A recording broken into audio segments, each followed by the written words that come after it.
Hi. Okay, so I will be talking about global treaties against climate change and what does or doesn't tend to work.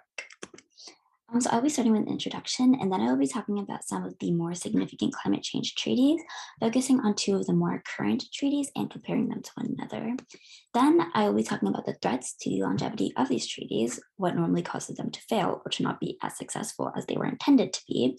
And I'll be ending with some concluding remarks and my CSE citations. Um, okay, so to start, it is first essential to understand the difference between a global or a more local climate change protocol or agreements. When I say local, I'm not really meaning citywide. I think it's more of a cluster of country type of thing or a more continental agreement. Whereas, so an example is with the European Union. If they were to have a climate change agreement, this would be more of a localized agreement.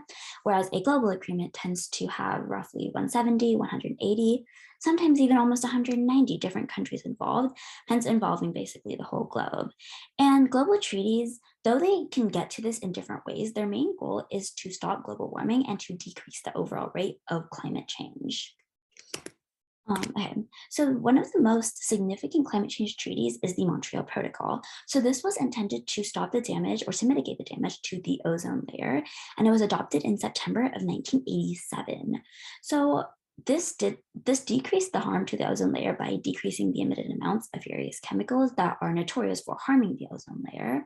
And when this protocol was implemented, the ozone layer had already suffered a lot of damage. However, after the implementation of this protocol, as we can see from figure 2 demonstrating the 2022 update of the Earth's ozone layer, this protocol has helped significantly in terms of just healing the ozone layer. There's only one hole now, which is over Antarctica, and this hole is healing, and it's a lot better than it was a few years ago.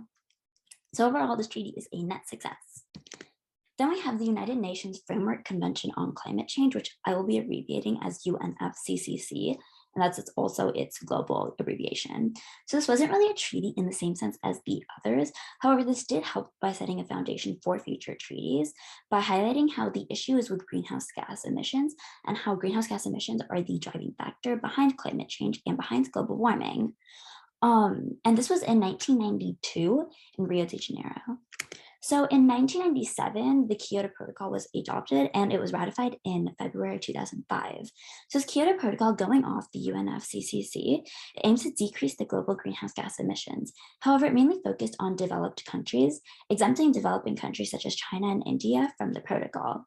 Though this protocol is still ongoing, it is technically considered to be a failure. As you can see from figure 4, the greenhouse gas emissions are only increasing even after the implementation and ratification of this protocol, hence demonstrating how it is a failure. We'll be talking a little bit more about it a little bit later, but just keep in mind all of this, especially the third bullet point, which highlights how the Kyoto Protocol only focused on developed countries, not developing countries. Sorry.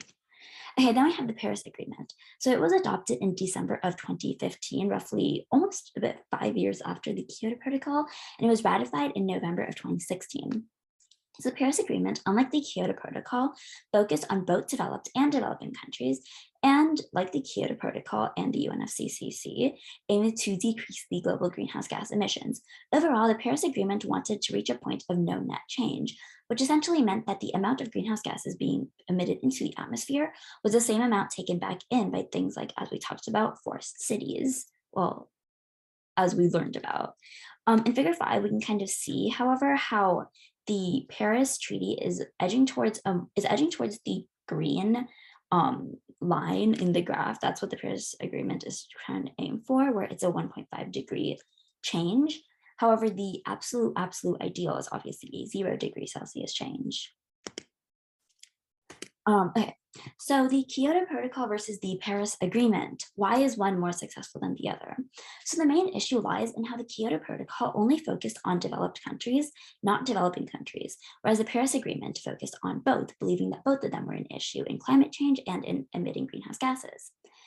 And the biggest issue is that we know that countries like China and India are two of the bigger greenhouse gas emitters, and hence are two of the bigger countries who are contributing to global warming and climate change. So by the Kyoto Protocol just exempting these countries and not placing regulations on their emissions, the Kyoto Protocol was leaving out some of the biggest factors to global warming as a whole. Additionally, the US did not sign nor did they ratify the Kyoto Protocol. Hence, the US, another one of the biggest contributors to climate change, wasn't part of the Kyoto Protocol and hence wasn't getting regulations under the Kyoto Protocol. The Paris Agreement, however, had the US and had China and India. Hence, it was able to include all of these big contributors to global warming, and it was then able to be a lot more successful. So threats to the longevity of global treaties, just as a disclaimer, I will be mainly talking about American politics and just threats mainly in America. However, a lot of these do span around the globe and are not just targeted for America. However, I'll be talking about America mainly because America is one of the biggest contributors to climate change and global warming. And a lot of these issues are things that we likely see in our everyday lives living in America. The biggest thing is that there's a refusal to believe that there's an issue to begin with. We have the various political parties, and it's mainly Republicans who do this, but it can be Democrats too, where it's just this belief that, as we see in Figure 8, CO2 is not a pollutant, or that climate change is not real. And when we're trying to stop an issue from happening or to make something better, refusing to believe that there's an issue or just ignoring the issue altogether can decrease the efforts that we are trying to make, and overall just can slow down the entire process. And this also has turned a lot more political in the sense that Democrats think that there should be a much higher governmental priority placed on climate change, whereas Republicans don't think that. As we see in Figures 9 and Figures 10, there is just this very big difference in terms of Democrats versus Republicans and their opinion on climate change. Furthermore, we had President Donald Trump take his presidency in 2016. He's notorious for believing that climate change is not real. And in 2019, he wanted America to opt out of the Paris Agreement. Finally, in November of 2020, he was able to sign America out of the agreement. President Joe Biden took presidency in 2021 and put America back in this treaty. However, this political back and forth demonstrates this very harmful idea, because it's further demonstrating this idea that people refuse to believe that the issue is real, hence making it a lot harder to fight off the issue. So this is mainly targeting the Kyoto Protocol. There needs to have a near unanimous support among countries when it comes to these protocols. Sorry, I moved my camera so you can read that. So the Kyoto Protocol, as we can see here, it didn't involve a lot of the biggest countries or contributors to global warming and to climate change. Yes, it involved many countries, and it involved the countries in the green, but it exempted them, not giving them regulations, hence not decreasing the amount of emissions that they were emitting into the atmosphere. And as we see in the gray, countries such as the United States of America weren't even involved in the treaty to begin with.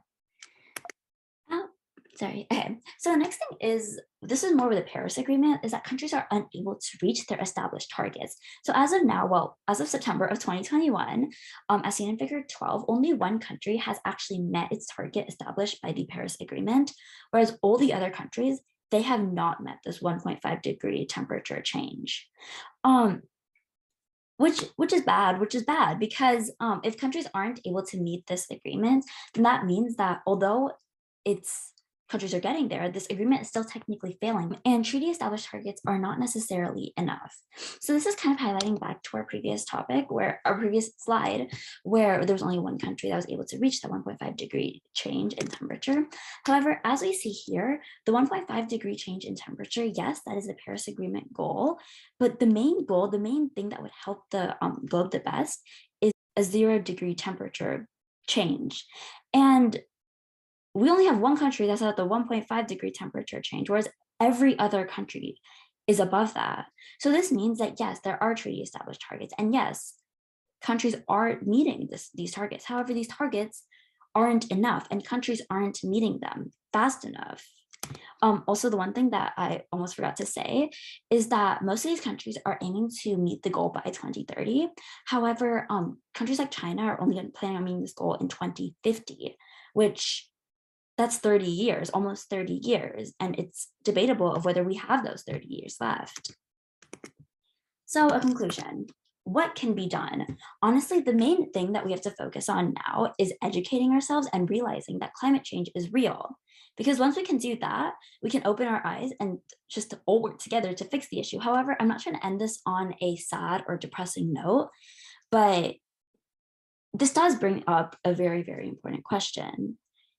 Is humankind and its overall industrial selfishness going to lead to the downfall of our globe?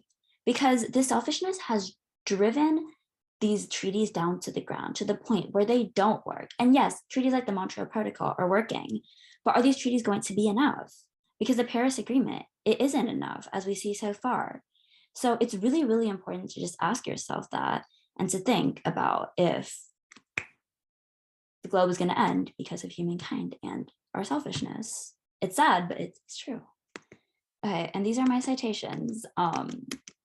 Thank you for listening to my presentation, and I'm sorry to end on that really sad, depressing note.